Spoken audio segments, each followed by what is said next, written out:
এখানে অঙ্কটা দেখো, মান নির্ণয় আমাদের সূচকের চ্যাপ্টার করছি, 2 নম্বর চ্যাপ্টার, মান নির্ণয় 1-3 দাগ। কি আছে এখানে অঙ্কটা লক্ষ্য করো, 4⁻1/3 আছে, ইন্টু থার্ড ব্র্যাকেট দিয়ে আছে 2⁻1/3। আমরা পরস্পর লিখে যাব, যেহেতু ভাগ আছে এখানে, তাহলে ভাগটা কি হবে, নিচে হবে, সমান চিহ্নটা এই দাগের মাঝখানে দেবে। 9⁻1/4। আমরা সংখ্যাটাকে বিশ্লেষণ করে একটু ছোট করে নেব।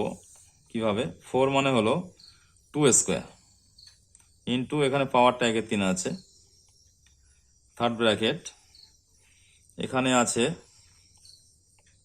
2⁻3, পরস্পর লিখে যেতে হবে। 9টাকে বিশ্লেষণ করলে কি হবে, 3², আবার মাথায় একটা পাওয়ার আছে 1/4। তাহলে এবার পরস্পর আমরা গুণের আকারে লিখে যাব উপরের সংখ্যাগুলো।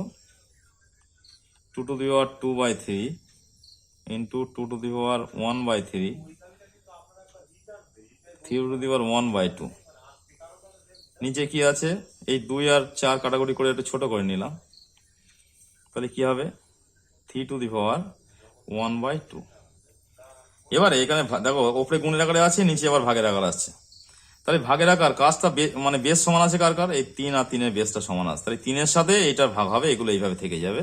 মানে এই দুটোর আবার গুণের আকারে হবে, সূচকের যে গুণের আকার আছে সেই নিয়মটা হবে।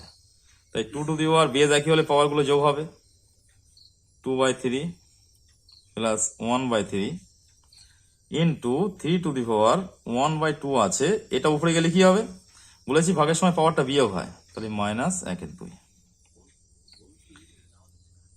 তাই 2 এখানে এটা যোগ করতে হবে 3 লসাগু, ইন্টু 3 এখানে দেখো পাওয়ারটা কাটাকুটি হয়ে যাচ্ছে, তাই 3 কাটাকুটি পাশাপাশি কাটলে কি হয়, 0 হয়।